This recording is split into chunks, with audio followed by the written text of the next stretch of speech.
Sure. How about a big round of applause for Kevin? All right, how's everybody doing? Come on, you can be louder than that. Yeah. Who's excited to see this very special 40th anniversary screening of The Rescuers? Yeah. Now, I have to ask because I'm curious, and I'm right there with you. How many people have never seen this film on the big screen before? All right, yeah. I grew up watching it on home video, you know, those VHSs. I wore it out. I drove my parents crazy singing the Rescue Aid Society theme song. It's all there. So before we get started with the film, we have a very, very special guest here tonight.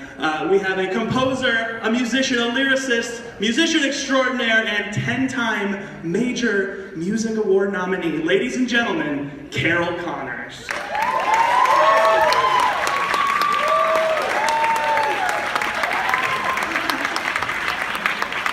5-inch stilettos.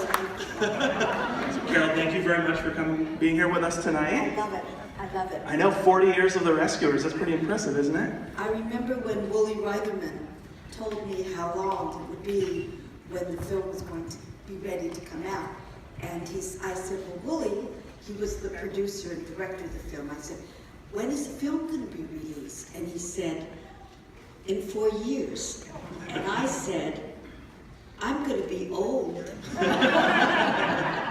So how did you actually come to Disney for this project? How did you get involved with The Rescuers? My little nephew was born, Zachary, and I created a show with Ed Robbins. I did all the music, we did the lyrics together, called the Circumditter Flitters.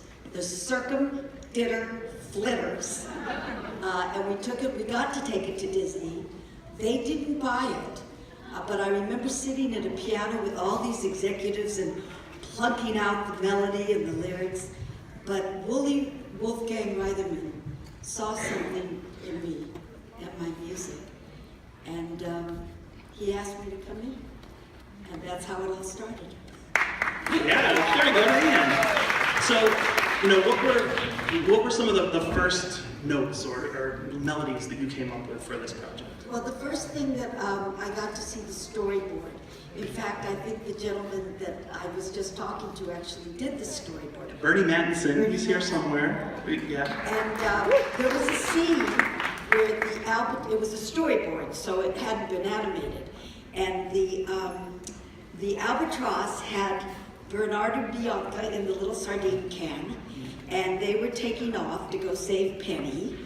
And I came up with, come along, will there be sunshine shining? Will I find the silver lining? Sing a song. And that was, thank you. And that was Tomorrow is Another Day. And that was the first thing I saw. And I remember that I was so into the storyboard, and I said, Wooly, Mr. Reitherman at that time. I said, Mr. Reitherman, when can I write all the songs? And he said, let's do one at a time. so I went to my manager, who's Rick Frio, he's here, and I said, Rick, I went home and I wrote the whole thing. And I said, I called him up and I said, Rick, it's done. And he said, no, don't call Disney the next day. It hasn't even been 24 hours. Don't make the phone call. They won't think you worked on it. Well, I made the phone call.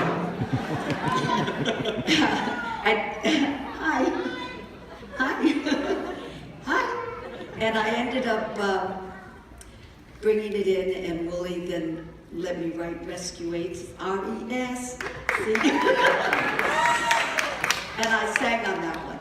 I was going to ask you, where can we hear you in the film? Right there. Right there. I'm one of the voices. In fact, because I had sang To Know Him Is to Love Him, which Phil Spector, the infamous Phil Spector, you all know that name, I'm sure, wrote for my voice when I was 16 and a half, and we had the #1 record in the world. To know him is to love him. And it's the reason Elvis became my first boyfriend. True. Don't ask me any questions, though. In fact, Priscilla lives right near me now. But what ended up happening was I went into competition with myself. And because I was up for singing the songs for the film, but Wooly felt that Shelby Flint, who had the hit song Angel on My Shoulder, got an angel on his, he felt that her voice was softer and gentler, and so she got the gig. So I sang on RESC, We Rescue Aid Society. So who were some of the other musicians that you worked with on the project? I think you mentioned Artie Butler. Well, yes, I brought Artie Butler in because I loved his work, and he loved Disney.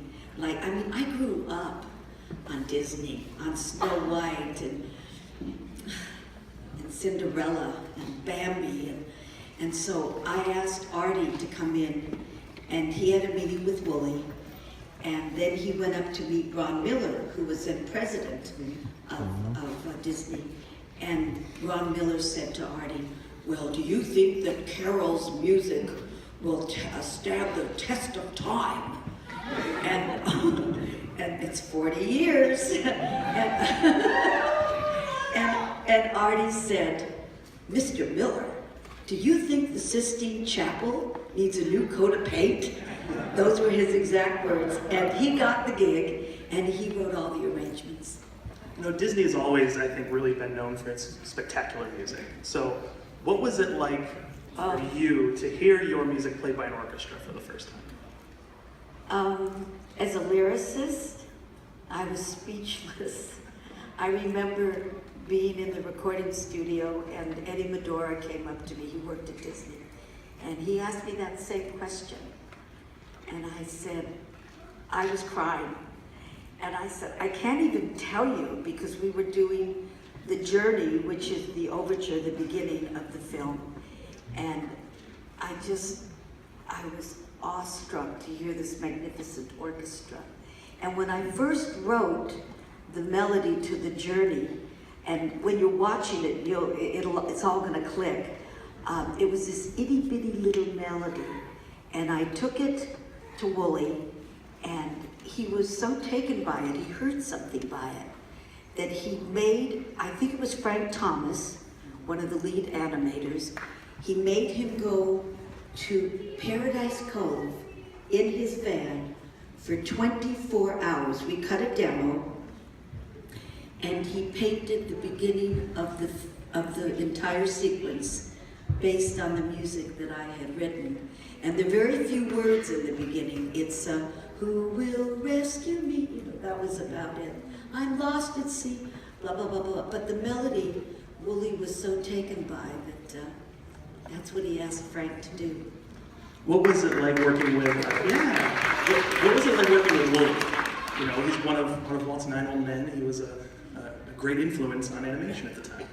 Well, my father was a jockey, so I'm 5 feet tall, and Wooly was 6'4", if I'm not mistaken, and I spent all my time like this when I would talk to Wooly, and he had been a fighter pilot, and I always thought to in World War II, and I thought to myself, this incredible, tall, gentle giant, he was so sensitive. How could he have gotten into those planes? I remember constantly thinking that. He was very astute. He knew exactly what he wanted. And he even put me in competition with myself. There's one melody in this film that I did not write, which was Sammy Fain wrote it, who is one of my idols. And it was called Someone's Waiting for You, which is a song we were nominated for. And the bottom line is, he loved that melody, but he didn't particularly like the lyric. So he said to me, Carol, I want you to go into competition with yourself, you and Annie, and write a lyric to this, and we'll make a decision. And I said, I'm gonna be in competition with myself. And I said, Wooly, I'll do it on one condition. Don't ever tell me what the lyric was on Sammy Fain's melody. I don't want to take any of their ideas. I don't want to ever think that I took from them. So to this day, I do not know what that lyric was. And the song became Someone's Waiting for You. you know, be brave little girl. And Sammy Fain wrote that. And he was my next door neighbor. I mean, he lived down the street from me. So there's obviously a lot of history here with the Rescuers. It's something that we all are, you know, very beloved of, and we thank you for all the work that you did on this film. I guess the last question I'll ask is, it's been 40 years. What do you hope the legacy of this film is for the next 40 years? 40, then 40, then 40, then 40, then 40. I hope that people can see sort of the gentleness and the beauty and the kindness of this film. I mean, how can you not love the albatross? How can you not love that character? How can you not love Brutus, the two alligators? Nero. Nero, yes. and what was it? And the late Geraldine Page going, Snoops, Snoops, Snoops. I mean, there's just so many delightful, endearing things about the film, and I think that even the children today, and hopefully 40 years from today, and on and on and on and on and on, will find a touch of happiness when they watch this film. Thank you.